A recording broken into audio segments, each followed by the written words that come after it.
Well, Jesus makes an incredible statement at the end of this passage, amongst many incredible statements, but one that struck me very much was the fact that in verse 35, he said, "Whoever walks in the dark does not know where they are going." Whoever walks in the dark does not know where they are going. Many people admit that they feel like they really are just floating through this life without any real direction. They don't know where they're going. In the direction of their life, right here, and why, or why they should be doing the things they're even doing. And they don't know where they're going when they die. And it's a source of enormous anxiety in our lives to have that kind of uncertainty. What am I doing? And where am I going? So I wonder if you know where you're going and are confident that you know what you should be doing and why. And Jesus clearly claims to be the light to walk in that can tell me where I should be going and what I should be doing and why. Quite a claim. Does he have the right to make it? What kind of life is he promising anyway? Where do I end up if I go where he says? There are various reactions to Jesus in this account, as there are various reactions to the claims of Jesus today. And they challenge us with what our reaction to him is. Whether we're someone who is not a Christian, wondering if he's worth following, or even if we are someone who claims to trust in him, what is my reaction to what he says? Really? What will your reaction be? I want to look at Jesus' entrance into Jerusalem by summarising it this way, covering some of the things in the passage, but not all the things in this incredible passage, but by summarising it this way, that the way Jesus wins life sets the way we walk beneath him. The way that Jesus wins life also sets the way that we walk beneath him. I'll think about it in those two headings. Jesus winning life in a shocking way through his crucifixion, which the crowd did not understand the significance of yet. This gives us life, yes, but is also meant to determine the kind of life we go on to live and the kind of life we go on to value. His action is the saving action and the pattern for those who follow after him. What might that mean for us? The leader sets the tone, the direction, and everything. What kind of leader is he? What does he provide? So first, the way Jesus wins life. Jesus enters Jerusalem as a winner, as the star of a great parade. He's done so much good over the last 3 years of his life and given so much evidence to his people that he may well be the Son of God, the Messiah, the King of Israel. He's given so much evidence that curiosity and celebration seems to reach a fever pitch as he enters the capital and the holy city. People have been told he even raised a man named Lazarus from the dead, and the crowd greet him in a way that was traditional for a victorious king, fresh from a military victory. We know that they greeted about 170 years before a great Jewish warrior named Simon Maccabee, who had driven out the Syrians. And we know from the historical records that they'd welcomed him in a similar way, waving the palm branches and proclaiming. And they proclaimed to Jesus, "Blessed is the King of Israel." Verse 13. Some of them are sure he is the king. I'm sure you know, and we'll point this out in a moment, that he doesn't win in the way that the crowd is probably hoping for. They are probably hoping his power from God will be used to destroy their enemies, the Roman Empire, But Jesus' own words and the imagery of this scene make it clear that he claims to bring nothing less than a victory that brings life and peace and direction. He's claiming to be the victor and the king. Jesus plays out a scene from the prophet Zechariah, chapter 9. In the ancient times, the prophet Zechariah looked forward to the coming of the king and the rescuer. And in Zechariah 9, verses 9 to 11, he said, "Rejoice greatly, daughter Zion. Shout, daughter Jerusalem. See, your king comes to you, righteous and victorious, lowly, and riding on a donkey, on a colt, the foal of a donkey. I will take away the chariots from Ephraim and the war horses from Jerusalem, and the battle bow will be broken. He will proclaim peace to the nations. As for you, because of the blood of my covenant with you, I will free your prisoners from the waterless pit." And Jesus says he's the answer to all these hopes and dreams. That he is the light, that he will drive out the evil prince of this world, Satan himself, and he will lift all oppression. He brings peace. Why? Because, like Zechariah says, somehow he will disarm us. He has power to remove the things from us that destroy us. He is the king. He's going to win all this. But how? What is his path to victory and his greatness and his glory? Not through the sword, or through worldly power, or through riches, or through war. No. But through obedience to God his Father, and through sacrifice for others. By a shameful death, in fact. By unimaginable pain and sorrow, he wins. Jesus is greatly troubled by what he must do, but says this is the very reason he came. And when Jesus says in verse 32 that he will be lifted up, the crowd know that he's talking about Roman crucifixion, being lifted up and killed, literally raised on a cross to die. That's the part that they don't accept. Verse 34, if the Christ will remain forever, he won't be crucified and defeated. What are you talking about? But this is the way he will win life for us, through what seems weak. Jesus is the surprising Saviour.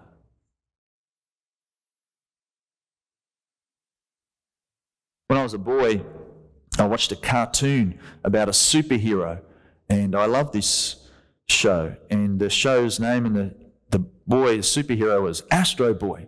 And there's a picture of Astro Boy. Are there any fans of Astro Boy in the house? There's a few. They seem to be similar to my vintage. And this was a Japanese cartoon about the Astro Boy. And he was a robot child. And when I was a boy, I watched this, and he was a robot child, and he looked like a little boy, as you can see. And he turned up to rescue people. And when he did, sometimes the bad guys would laugh. And they would say, "Ha, it's just a little kid." But they didn't know the truth about Astro Boy. His chest would open up, or his back, I can't remember. And inside was a nuclear engine. He had nuclear power inside him, and he was virtually indestructible.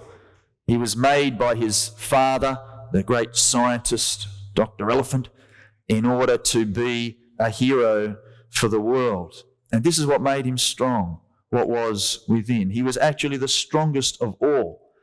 And he was also the most good and the most true.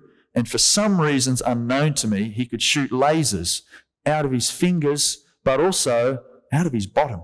I don't know what quite was going on there, but it gave him power in front and power behind, and you couldn't sneak up on the Astro Boy.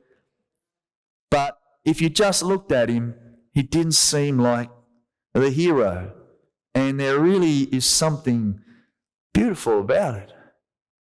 They didn't think he could be it, and he was. And the gospel, Jesus will not seem great when crucified. It is shameful. But at his greatest moment, he's not just dying. He's dying for sin. He's dying for others. He's dying in obedience to God as the only way to disarm death and judgment and the evil of our own sin and our destructive ways. And it's not just that Jesus is glorified, as the Father says he's going to glorify him. It's not just that Jesus is glorified as a reward for his willingness to be lowly and to die. You must understand this. Jesus' death is what is great and glorious about him. Another prophet, Isaiah, said in Isaiah 52 verse 13 of the Messiah, "My servant will be raised and lifted up and highly exalted." And Jesus combines this idea. You might just think, that means the servant will be kingly. He'll be raised up above others on his throne. And Jesus says, well, I will be raised on the cross, and that will be my exaltation in my suffering because of what it is. Jesus says the kernel of wheat, the seed, must fall into the ground and enter the darkness and die in order to bring forth more life. Jesus says in verse 35 that darkness will soon overtake the crowd and the disciples because he will be gone. And the next chapter reveals that evening is literally falling on them. The dark is coming. And Jesus, the light of the world, is about to be swallowed up by the earth in death and in darkness. This is how dark the world is, and Jesus will be surrounded by it until even he finally disappears. The pinprick of light blinks out, and all there is darkness, which is all we would have if it was only us in this world and God was gone. But the darkness is only destroyed from the inside out. Like airborne soldiers who are not like regular soldiers. Airborne soldiers, you might know, parachute in to enemy territory, over the line, as it were, not so much through it. And from within the darkness, they destroy it. Like medicine that must get inside my stomach or inside the wound in order to heal it from the inside out. God's light, Jesus, had to get inside the dark womb of our life and inside death itself, and only then explode it from the inside out, from its vulnerable point, to place God in there that he might destroy it.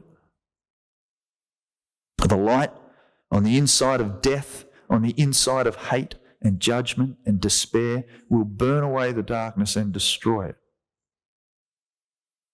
That's why he came, to get inside it as a man.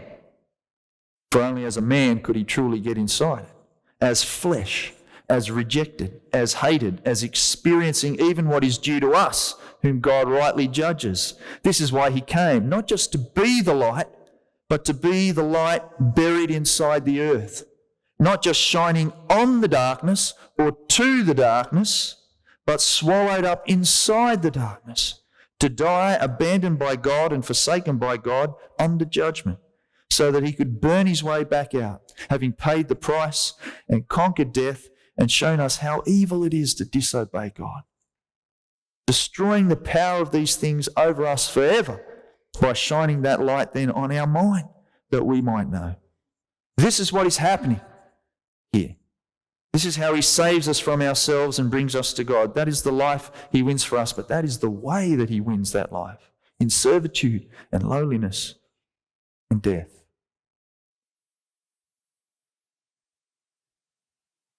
All of which means there is a right way and a wrong way to receive him. The way we walk beneath him, the way we walk beneath the light of our King, will follow, Jesus says himself, must follow the same pattern by which he won life for us. We, in our own way, only experience real life, he says, through a kind of death, through a humble, sacrificial, others-centered obedience and love that is like Jesus. Let's look briefly at some of the different reactions to Jesus in the account and see how we're meant not to be, and there are hints here of how we are meant to be and what this looks like. I suppose it's pretty obvious which reactions in the account misunderstand Jesus. The Pharisees reject Jesus outright, as they usually do. They are either worried that Jesus really will start a war with the Romans. He comes into Jerusalem as a king.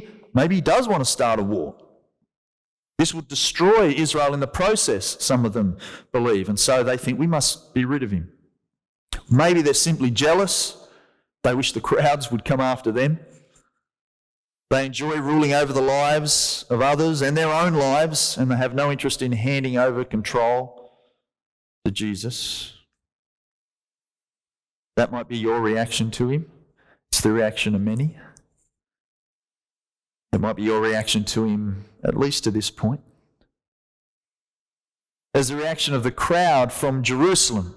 Not the crowd that comes with Jesus from Bethany, or seems to, those who saw him raise Lazarus from the dead, but the crowd that seems to come out of Jerusalem to meet him in curiosity. Some of them probably getting caught up in the moment. At first they celebrate Jesus, but when he says he will bring life through crucifixion and through shame, they start to doubt that he could possibly know what he's talking about. If Jesus could just give me the power to do what I want to do and have the success that I desire, then that would be good. But if we're talking about letting go of my rights to serve others, if we're saying that that's what success really is, now I'm not so sure I want to welcome Jesus as the King. Some have a fickle faith and are easily disappointed, thinking that Christian faith somehow promises them always victory, according to my definition of it. And when difficult times come, the promise hasn't been delivered. So it seems to be the reaction of the crowd to Jesus. They are easily disappointed. It's a little bit like that old joke that's told about the life cycle of the pastor. I heard it from a Baptist pastor named Mike Shavura, who I knew well, the late Mike Shavura. How sometimes things start really well between a new pastor and the congregation, but over time, the honeymoon's over and relations start to sour. And Mike said, it's like those Bible verses. At first, the church says, "Blessed is he who comes in the name of the Lord." But then later, thinking of the pastor, they say, "Is he the one to come? Or should we look for someone else?" And at the end they say, "Crucify him, crucify him." Fortunately, that would never happen at MOBC. Some receive at first and then reject Jesus. Just like that, when following him doesn't seem to give them the life they expected. But the passage does help us see how we'll begin to walk in this life if we are saved by the crucified King. The crowd who have seen Jesus raise Lazarus from the dead seem to have the right idea. Verse 17, they continue to spread the word about Jesus. Good. And so do Philip and Andrew in verse 22, when the Greeks, the non-Jewish people, some of them want to come and see Jesus. These two go and tell Jesus. They seem to do their best to set up a meeting of others and Jesus. That's what we should be like, for sure. But of course, the way to walk beneath Jesus begins much more deeply than just spreading the word. It begins by going to his death and then dying ourselves, in a way, for us also. As Jesus is raised up in death, he says he will draw all manner of people. I think he means Jews and Greeks, because the Greeks are there. And he realizes, yes, I will draw all manner of people to myself. But he says that happens when he's lifted up. So to be drawn to Jesus means to come to him in his death. To be a Christian is first to be drawn to him at his death as the place of my only hope. And then walking in my life according to his pattern. I stop loving and idolizing my life without God. In fact, I hate that life.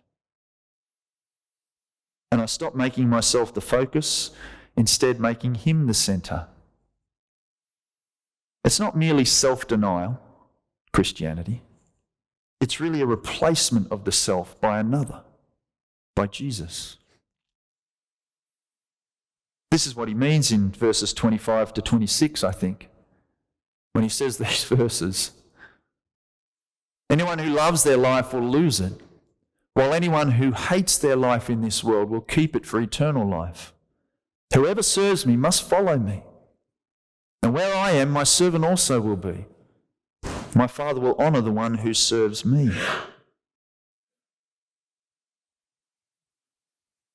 And Jesus said elsewhere, you have to walk as if you're carrying a cross.